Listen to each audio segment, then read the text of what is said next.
Yep, I gotcha. Awesome. Well, thank you for taking some time with us. We're going to get right into questions for Alex, and let's kick things off with Jason Barr. Go ahead, Jason. Yeah, hi, Alex. Thanks for taking a few minutes. There was some talk with the Denny Hamlin, Joey Logano rivalry, and I was just curious. You kind of stay out of the mix and kind of controversies. What's the biggest feud you've ever had with another driver, and do you purposely try to stay out of controversy? Is that kind of your personality? What do you think about feuds on the racetrack between drivers? Um, yeah, we all race against each other so much that that's gonna happen, right? Like, we're racing against each other each and every week, so those things will happen. I'm pretty non-confrontational, so I try to somewhat avoid that. I'd say my biggest feud was probably Bubba and I going back and forth a couple years ago, and glad that that's all squashed and kind of over with. So yeah, I mean, that stuff will happen. You get into each other, and it's just part of racing. And just one other question. Given that some of your tough competition here in the playoffs are your teammates, how's the collaboration going on at Hendrick Motorsports? You guys haven't really had an issue with that before, but some other companies have.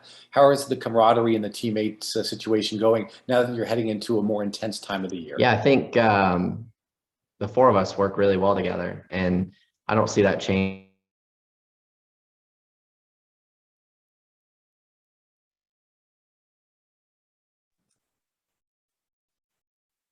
Alex, can you hear us? I think we may have lost you.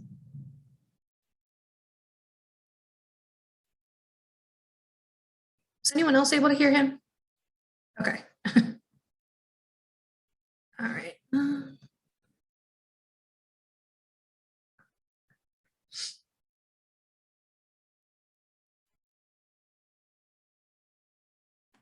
work to get him back on, and we'll continue when he is not frozen.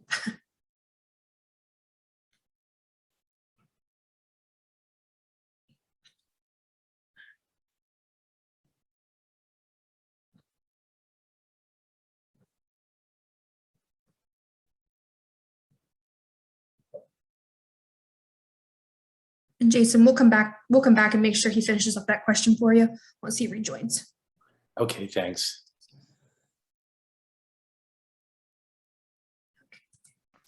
It looks like I made it all day, didn't have a single issue, and then 2 to go, no internet.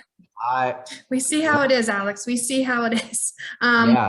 Finish that last question for, I think you got cut off right in the beginning. So go on ahead. Sorry. Okay. Yeah. We've worked really well together all year. The four of us all get along really great. I don't see that changing. The four of us have raced each other really hard, but we've all been clean, and the crew chiefs are getting along well. The teams are working well together. I think it's really, yeah, we're going to be racing each other for the championship, but we're going to continue to work well together.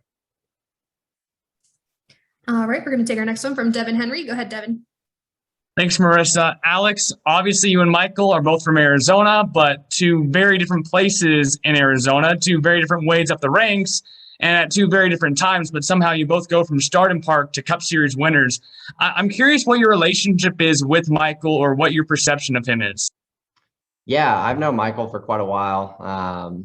He's a really good dude. I think it's cool that he won the 500. It's so cool to see somebody that's kind of been through similar things to me in their career, and at a similar point to where I was at one point in their career, have success with, I don't want to take anything away from their team, but like a lower level team, and going and winning the 500. Honestly, I think he's probably one of the best speedway drivers in the series right now. I think he's consistently up front at super speedways, and he has been for a long time in a car that's good, but not as good as what I feel like we bring to the racetrack. So it's cool to see him have success there. But yeah, representing Arizona in the playoffs, it's awesome, and hopefully we can win a championship at home. Thanks, Alex. And Michael said even though you got into it at Sonoma a little bit, that won't be coming back to you in the playoffs, so you don't have to worry about that. Yeah, I talked to him after that, and everything was good. I think the one thing about Michael is he's like super nice off the racetrack and away from the racetrack, but on the racetrack he is extremely aggressive and one of the hardest guys to race. But that's just his racing style, so that's just part of it. All right, we're going to take our next question from Eric Smith. Go ahead, Eric. Yeah, thank you, Alex. A NASCAR season, postseason, is a little different in the sense you got 10 weeks before you crown a champion. Do you feel like you need to be championship operating on that kind of level right now going into the playoffs, or do you feel like 10 weeks you can have some time to still kind of build up to that point? I think you need to be maximizing each and every week throughout the entirety of the playoffs. I don't think you can like turn it up towards the end of the playoffs. You need to be strong each and every week. So while we didn't have the summer that we wanted, I think we can have a great playoff run. We had a miserable summer last year and had a really good playoff run. So I'm excited to get going. But yeah, I think you need to operate 100% each and every week. Thanks, Alex. Good luck this weekend. Thanks. All right, we'll take our next one from Ashlyn Register. Go ahead, Ashlyn. Hey, Alex, I know you're from Tucson, but the championship race is around the valley. Is there any places that you take your team, or is like a hot spot that you have to go eat or visit when you come to Arizona? Yeah, I mean, I used to try to pop around to a couple different places. I'd say my favorite thing out there is just Mexican food in general. Like Charlotte there's a couple places that are decent in Charlotte, but nothing like there was at home. So try to hit a couple spots there.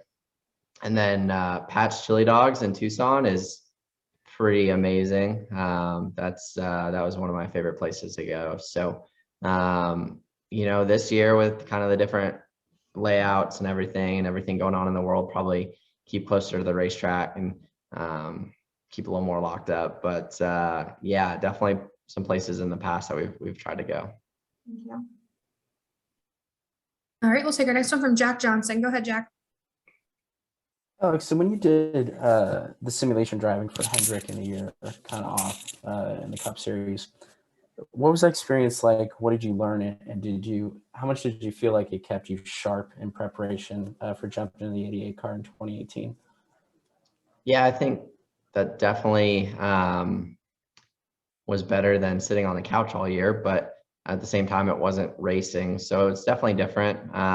Kept me in a race car a little bit with a Wilforce car. And then I ran a couple Xfinity races that year and a truck race early that year too. So those couple races I think helped, but yeah, I think, there were definitely areas that I was rusty in 2018 that I needed to kind of relearn or reacclimate to. And it's never good taking a year off, but I felt like it was necessary to end up here at Hendrick Motorsports and be where I wanted to be. All right, Alex. Well, thank you so much for taking some time with us. We wish you the best of luck in the playoffs. Thanks, guys. Have a good one.